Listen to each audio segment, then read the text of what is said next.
Hi guys, I'm Shannon the Garden Girl from Georgina Garden Center, and I'm going to show you two mediums you can use to start your seeds inside. So you've picked out whether you're going to use cell packs, just the plain tray and fill it, your cocoa pots or your peat pots, which are both biodegradable, put them right outside. Whatever way of those ones you choose, you need to plant with the appropriate medium. So one choice being seed starting soil, specifically for starting seeds. It's organic. It has peat moss, cocoa fiber, perlite lime, and some organic fertilizer. It's nice and light. It won't, it's not too heavy for the seed when you water it, and the soil holds too much moisture, which then will rot your seeds, so you don't get germination. So make sure when you're planting seeds, you're using seed starting mix. The bag has to specifically say that. Do not use garden soil, topsoil, manure, triple mix, anything like that. It's all too heavy. That's fine for the garden outside, but inside, seed starting soil. Okay, make sure it's a good kind. The next option, and you could use these both singly or you can combine them, is vermiculite.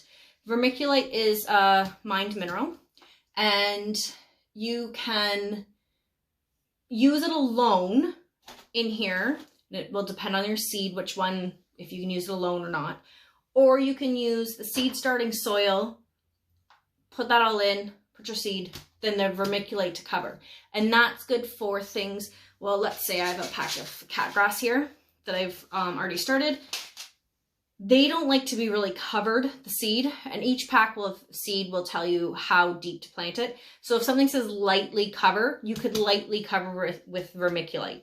Okay, just some seeds don't like to be buried, they won't germinate. Other things that can be down a little bit further, it's up to you. You can even experiment, do half with one, half with another, and see what one works best for you. So I am going to fill these cell packs with some soil. Again, seed starting soil.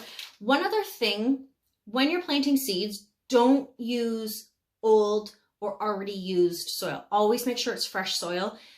You don't want the seed to start off with some sort of disease, fungus, something. So using a brand new soil, you know for sure it's fresh. It's not contaminated from another plant you had in last year or anything like that.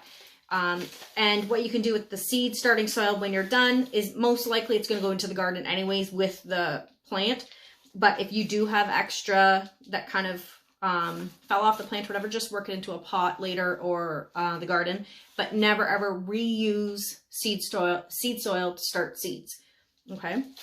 If you're going to reuse any container to plant seeds in, always make sure you clean that container out. So you're going to use like a bleach mix. You're going to use 1 to 10 bleached water. Make sure everything's very well rinsed, cleaned, dried. You don't want any sort of, like I said, disease, anything to carry on to the seed. Okay? So that's one of your most important things with the soil. So I've put some soil in these and I'm just tapping it down. I don't want to push the soil down because you don't want to compact it too much, but I want like the air space, like air bubbles out. So I've poured some in to the cell pack, and you can still see the cross. That's what you want. You don't want it higher and you don't want it really much lower. That's low enough. So I'm going to, I know I said in a previous video, don't start beans and seeds. So this one's just an example because the seed's big enough you guys can see as I'm doing it. So these are the bean seeds. I'm going to do 1 per cell. On the back of the seed pack, each seed pack will tell you how deep to plant the seed. So this one is 1 inch planting depth, 3 inches apart. So that will work for all intents and purposes here. They're going to be 3 inches apart. Again, beans are going to be planted directly outside. So I'm going to take my seed. You can just make a hole with your finger or a pencil, something like that. So you're going to go 1 inch, 1 inch down. So up just around my first knuckle, put the seed in, 1 inch.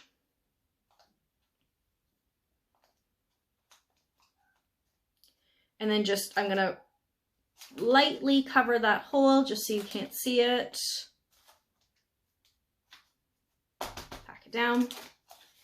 And you'd never know I did anything there because it's all back to where it was. I just did 1 inch hole. So a hole to about my first knuckle, thereabouts. Put a hole, put the bean in, covered it over. Now to water them, you're gonna use a spritzer. Don't use a watering can yet. It's just a little tiny seed. You water it, pushes the seed further down, drowns it, other sort of things. Don't use a watering can. You're gonna spritz.